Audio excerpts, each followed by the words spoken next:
everybody, Marika here, from the Path of Beauty and Wonder. And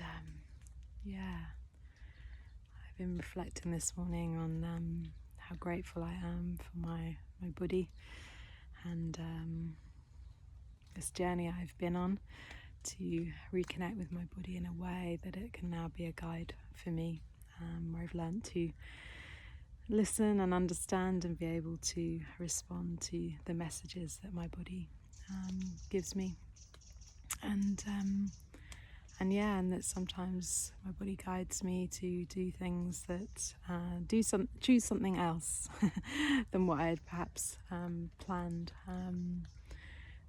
This morning, so yesterday, I posted my first video, and and it had taken me a month to actually get that onto my YouTube channel. And I was going to share the kind of story of perhaps why it took me that amount of time.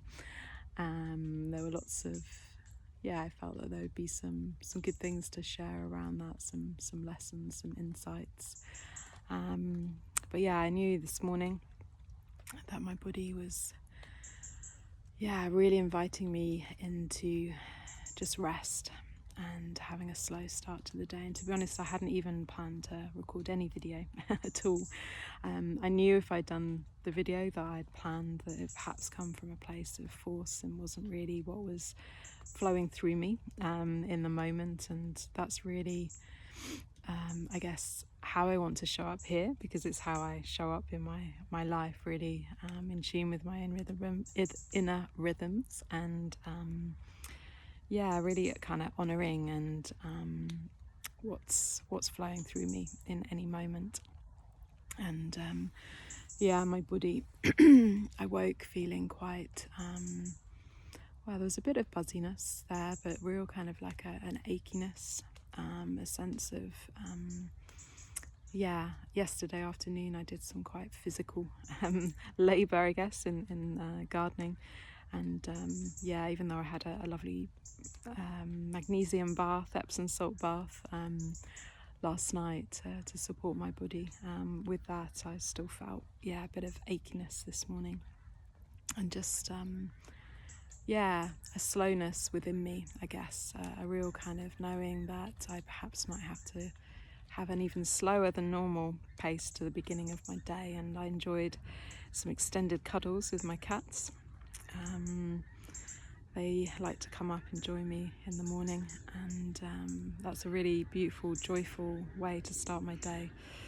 Start my day with just pure love. Is how it feels. And then I came out. I always have a walk first thing. I call it my morning stomp, because I try to walk a little bit faster than perhaps I generally do when I'm out with nature. And today it was more of a gentle stroll, and just with every step really feeling my body beginning to loosen. I love to get my body moving in a gentle way first thing, and it's a really different day here today, and I'll probably share another video around that, of just very misty. There's mysteriousness in the mistiness, and it was a real kind of metaphor I felt for how sometimes the path can feel clear, and there are other days where things feel less clear, or perhaps there's more uncertainty, but there's a beauty to it all. And it's just trusting in the path ahead, and that just taking one step at a time. And like today is definitely a day for just real gentleness and slowness, and listening to my body and feeling into what I need. And it's such a contrast to how I used to live my life, where for decades I became more and more disconnected from my body. And, ultimately it was becoming unwell with chronic fatigue syndrome. But even when I got that diagnosis, which is around probably over 14 years ago now, even when I got that diagnosis, I didn't really know what it meant to slow down, or even how to slow down. Perhaps I felt a fear around slowing down, or even when I tried to slow down, actually it still wasn't quite enough. And that's why perhaps I ended up, it was about 3 or 4 months later after my diagnosis, I ended up being completely bedridden.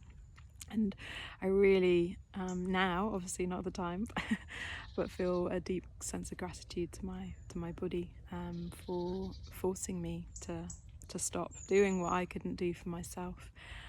Because that really was the beginning of me healing this relationship with my body, of learning to, understand the messages that my body was giving me, and to learn what I needed to do in response to those messages to, support my well-being, to support my ultimately thriving. And it's day by day, still learning and listening and responding and adjusting. And I feel now, perhaps even as I probably beginning that journey with perimenopause as well, that stage of my life, that there'll be new ways I'll need to learn to respond and work with my body and adjust to things. So it's a beautiful relationship that I'm very grateful for, and is so important. And the first step is definitely needing to slow down, and that's what I love to support people with.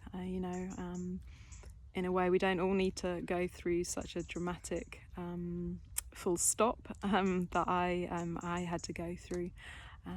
But there's a lot that I learned and discovered and remembered, because a lot of it feels like a remembering of a more kind of feminine, flowing way of being, of really being in tune with my body's intelligence, my own inner rhythms, of understanding what it is that I need to maintain kind of wellness and to thrive. And often what that looks, and that can look different for each of us, and often for me anyway, what it looks like is quite the opposite to what we're perhaps conditioned to live like in our fast-paced world. And it's all about being busy and doing, and it's just not sustainable for anybody.